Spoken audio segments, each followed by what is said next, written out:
Rory and Mal say they'll never be cool with Joe Budden again? There's no room for reconciliation, conversation, none of that. If y'all see each other, would you like dab him up? Like, would you dab Joe up? I'm not saying that. Just as men, certain things were said. And as a man, I cannot hear you saying that. Okay, yeah, that's fair. And then, the way I'm brought up, I know things that happen. And it's just like, you played a game with somebody that at one point would have somebody for you. Yeah.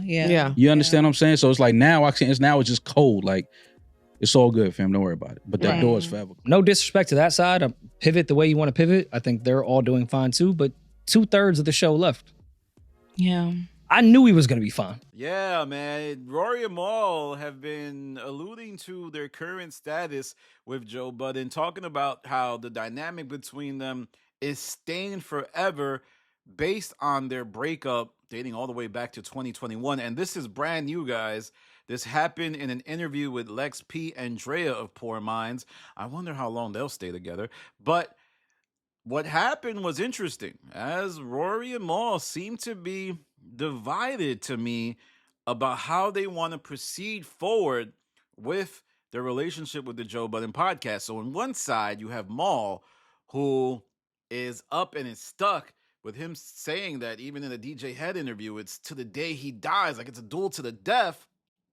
Then you have Rory, who is saying that, we're not in a rush to be cool, but they're also not in a rush to be cool.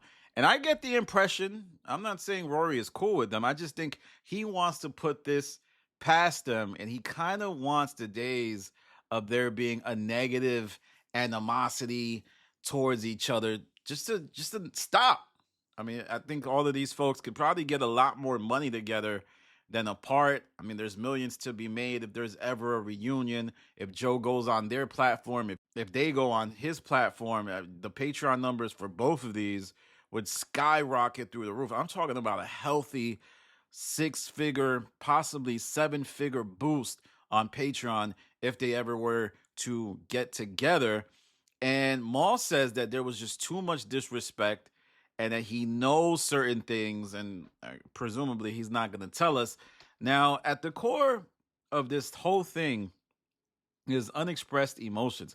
I do think Rory and Mal feel like they weren't properly valued and were disrespected by Joe.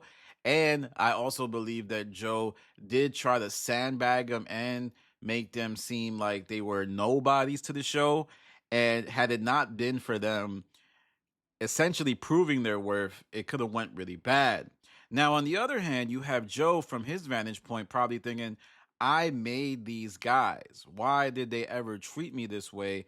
And they still won't give me credit for all of the help that I put them on in terms of developing them as podcasters, in terms of making sure that, they had proper infrastructure for them to show up to. And though things went bad business-wise, it still doesn't mean that they can't give each other props.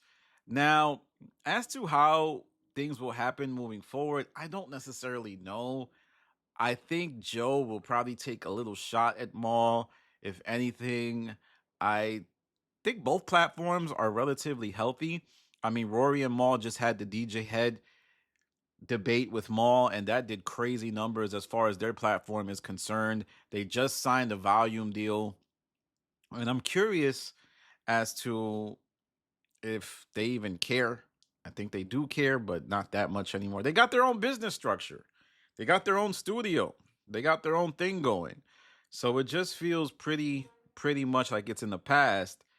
But shout out to Lex P and Drea for trying to smooth things over and in general trying to bridge the gap. Now, I'm always curious about the folks who are tied to both of these parties, because they always I'm talking about people like Ian Dunlop, Imani, even Lex P and Drea. They all gotta cater to Joe. Like, none of these folks can ever be anti-Joe.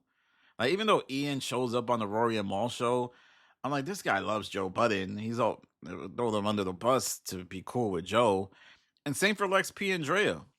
They probably want to lean towards one side, but they're cool with this guy because he's the one that holds the leverage to me because of his standing in the industry. But we also have to look at Rory and Mal. They have a lot of leverage too, as I think, from what I remember, Rich Paul got them their deal at Sirius. And I believe Rich Paul, UTA, United Talent Agency, which is like the competitor to CAA, they are backing Rory and Mal.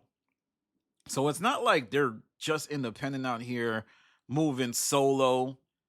You know, both of these parties have great leverage. Rory got, see, the thing is that $2 million gumball deal. So there's a lot of power behind these two brands.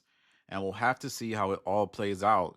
And it probably will play out with them making peace. I think I'm going to call it, lock it in, y'all.